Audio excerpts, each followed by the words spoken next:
And 3 million pills going on our streets. 3 million pills, the streets of our country, laced with... Tuesday, March 14th, 2023. 6:47 a.m. San Bernardino County, California. Federal agents surrounded the nondescript office building in the pre-dawn darkness. The structure looked like 1,000 others dotting Southern California's industrial corridors. Beige stucco tinted windows, parking lot empty except for a single Honda Accord. A placard by the entrance read Community Advancement Network, serving families since 2016. The battering ram hit the door at exactly 6:52 a.m. Inside, FBI Special Agent Monica Ramirez swept through the reception area, her team fanning behind her with tactical precision.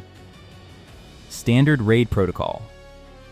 They expected filing cabinets, maybe some computers, the usual paper trail of a suspected money laundering operation. What they found instead would expose one of the largest cartel infiltration schemes in American nonprofit history.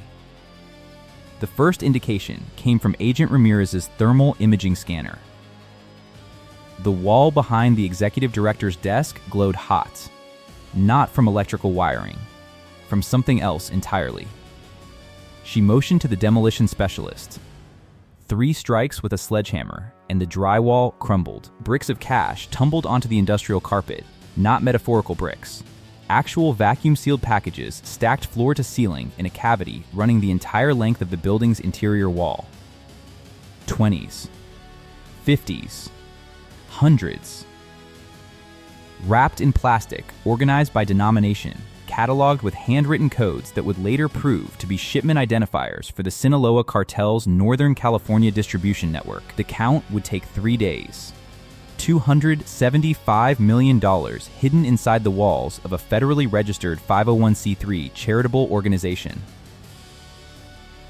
The architect of deception.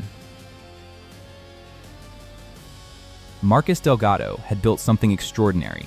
On paper, Community Advancement Network provided job training, immigration assistance, and youth programs for underserved communities across the Inland Empire. Their glossy annual reports featured photographs of smiling families, graduation ceremonies, success stories.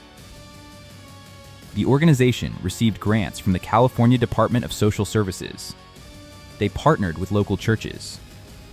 Delgado himself appeared regularly at city council meetings, advocating for immigrant rights and economic opportunity. He was a pillar of the community. A first-generation success story, a fraud. Federal investigators had been watching Delgado for 18 months before the raid. The initial tip came from a Homeland Security Investigations analyst reviewing suspicious activity reports from regional banks. Community Advancement Network was depositing cash, lots of cash. Small denominations, structured deposits designed to avoid triggering automatic reporting thresholds, classic money laundering indicators. But nonprofits handling cash wasn't unprecedented. Many served populations without bank accounts, operated thrift stores, held fundraising events. The deposits alone weren't enough for a warrant. The breakthrough came from a customs interdiction at the port of Long Beach. Container shipment from Mazatlan, Mexico. Manifest declared ceramic tiles. X-ray showed inconsistencies. Physical inspection revealed 40 kilograms of methamphetamine concealed within hollowed tile cores. The shipping documents listed Community Advancement Network as the consignee. For construction materials. For a building expansion project that didn't exist. That got ICE's Homeland Security Investigations Unit involved. Joint Task Force. Wiretaps. Surveillance. Financial forensics. The evidence metastasized. The infrastructure of corruption. Community Advancement Network operated as a cartel service provider with the polish of a corporate consultancy. Delgado had assembled a team of 12 employees, most with legitimate backgrounds in nonprofit management and social services. Some knew what they were facilitating. Others believed they were genuinely helping their community, compartmentalized away from the criminal operations embedded within the organization's legitimate activities. The money laundering operation worked through layered legitimacy. Cartel cash arrived via couriers, usually individuals making cross-country drives with $50,000 to $70,000 hidden in vehicle compartments. They'd check into budget motels near San Bernardino. Wait for the call. Drive to the Community Advancement Network building after hours. Delgado would meet them personally. Accept the cash. Provide a receipt, an actual printed receipt on official organizational letterhead, categorized as a program donation from an anonymized donor. The cartel kept meticulous records. So did Delgado. The cash would enter a 3-stage cleaning process. First, small amounts, $5,000 to $10,000 at a time, would get deposited across 16 different bank accounts held by the nonprofit at various institutions. The deposits occurred over weeks, randomized to avoid pattern detection. Second, the organization would write checks to shell companies controlled by cartel associates, payments for consulting services, program materials, contractor fees. Third, those shell companies would wire transfer funds to Mexican accounts, completing the cycle. But the volume exceeded the capacity of the washing system. Hence the walls. $275 million represented approximately 38 months of overflow accumulation. Money arriving faster than Delgado could launder it through the nonprofit's operational channels. So he stored it. Literally. Construction crews built false walls throughout the facility during a supposed renovation in 2021. The workers were told they were installing soundproofing for counseling rooms. Instead, they created bank vaults of drywall and 2x4s. Investigators discovered the storage system was sophisticated. Each wall cavity contained plastic-wrapped bundles organized by batch with printed labels indicating origin city, delivery date, and cartel point of contact. Climate-controlled ventilation prevented mold. Moisture sensors triggered alerts. Someone had engineered this system with the precision of a commercial vault.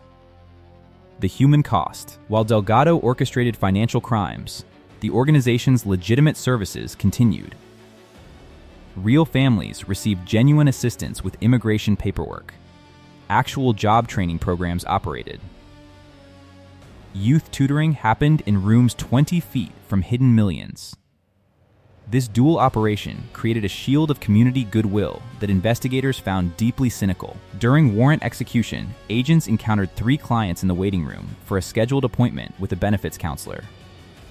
They had no idea the organization helping them was simultaneously facilitating the distribution network for the drugs destroying their neighborhoods. The methamphetamine that triggered the initial investigation, those 40 kilograms from the port of Long Beach, represented approximately 400,000 individual doses with a street value of $12 million. Enough to supply the entire Inland Empire for weeks.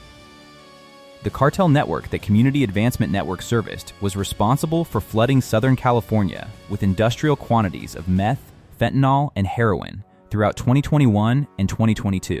Federal prosecutors would later present impact statements from families who lost members to overdoses during this period. The geographic distribution of overdose deaths tracked precisely with the areas served by Community Advancement Network's legitimate programs. The cartel had weaponized charity to poison the communities the nonprofit claimed to serve. The takedown. The raid on Community Advancement Network was coordinated with simultaneous operations across 4 states.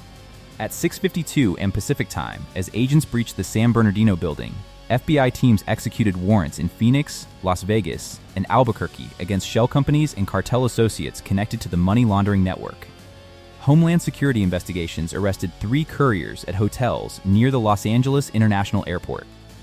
DEA agents detained suspected distributors in Riverside and Ontario. 17 people were arrested in the coordinated operation. Marcus Delgado was taken into custody at his gated community home in Rancho Cucamonga at 7:14 a.m. Agents found an additional $2 million in cash inside his residence, stored in a climate-controlled wine cellar where bottles should have been. The evidence seizure from Community Advancement Network required 12 agents working in shifts across 72 hours. Beyond the $275 million in the walls, investigators recovered computer servers containing encrypted financial records documenting 4 years of transactions totaling $612 million processed through the nonprofit's accounts, ledgers tracking cartel cash deliveries with names, dates, amounts, and courier vehicle descriptions. burner phones with text message chains coordinating pickups and drops using coded language, fraudulent grant applications submitted to government agencies using fabricated program data, internal memos from Delgado instructing staff on how to avoid triggering suspicious activity reports. The digital forensics team reconstructed the entire operations architecture. Community Advancement Network had processed more money than many legitimate banks. The nonprofit's annual operational budget, the money actually spent on programs and services, was approximately $900,000. The money laundering operation moving through its accounts exceeded $600 million over the same period. The ratio was obscene. Justice and aftermath. Marcus Delgado faced 37 federal charges, including money laundering, conspiracy to distribute controlled substances, wire fraud, and making false statements to federal agencies. He initially maintained innocence, claiming he was framed by disgruntled employees. That defense collapsed when prosecutors presented recorded phone calls of Delgado negotiating percentage fees with cartel financial managers. On November 8, 2023, Delgado pleaded guilty to 14 counts in exchange for prosecutorial recommendations of a reduced sentence. His cooperation provided intelligence that led to additional arrests in Mexico and the dismantling of 3 related cartel financial operations. On February 22, 2024, Judge William Harrison sentenced Delgado to 28 years in federal prison without possibility of parole. During the sentencing hearing, Harrison delivered a statement that would be quoted across law enforcement circles. "You exploited the good intentions of those who support charitable work. You weaponized community trust. You built a criminal empire disguised as compassion. The damage extends beyond the financial crimes. You corrupted the concept of nonprofit service itself, making it harder for legitimate organizations to earn the trust they need to function." The other 16 defendants received sentences ranging from 6 to 18 years. 3 employees who cooperated with investigators received immunity in exchange for testimony. The 2 construction workers who unknowingly built the false walls were never charged. The systemic vulnerability. The Community Advancement Network case exposed troubling gaps in nonprofit oversight. The organization had undergone routine audits by state regulators. It passed. The financial statements reviewed by auditors were fabricated, but the auditors lacked investigative authority to verify operational claims or inspect physical facilities beyond scheduled visits that Delgado controlled.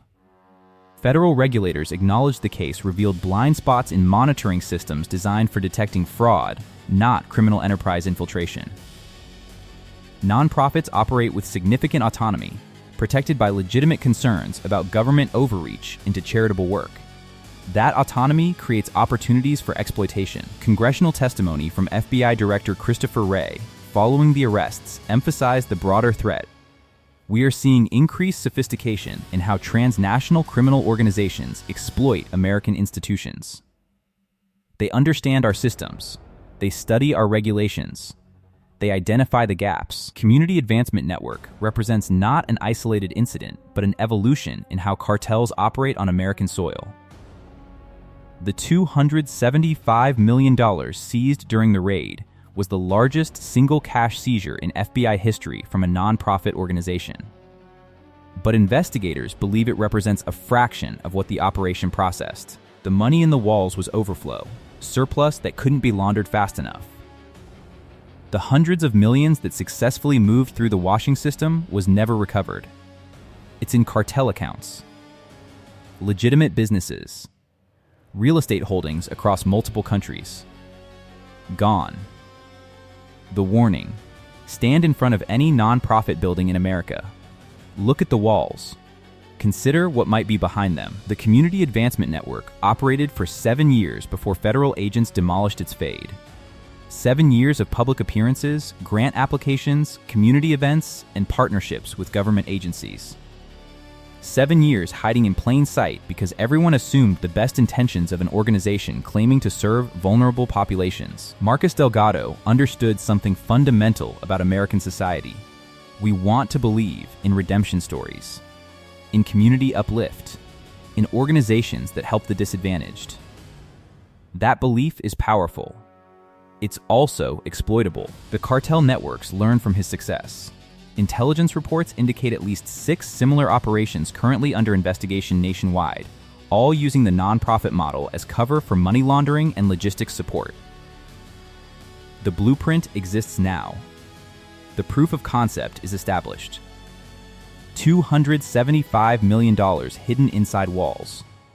An empire built on exploitation disguised as charity. A community betrayed by the organization that claimed to serve it.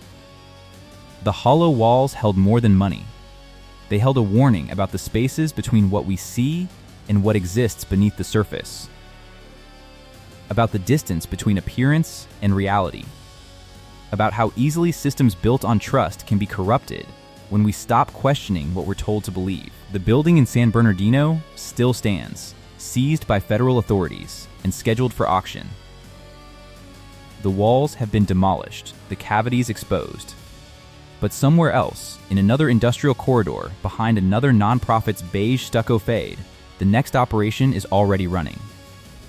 The question isn't whether it exists. The question is whether we'll find it before it finds its next 275 million reasons to hide in plain sight.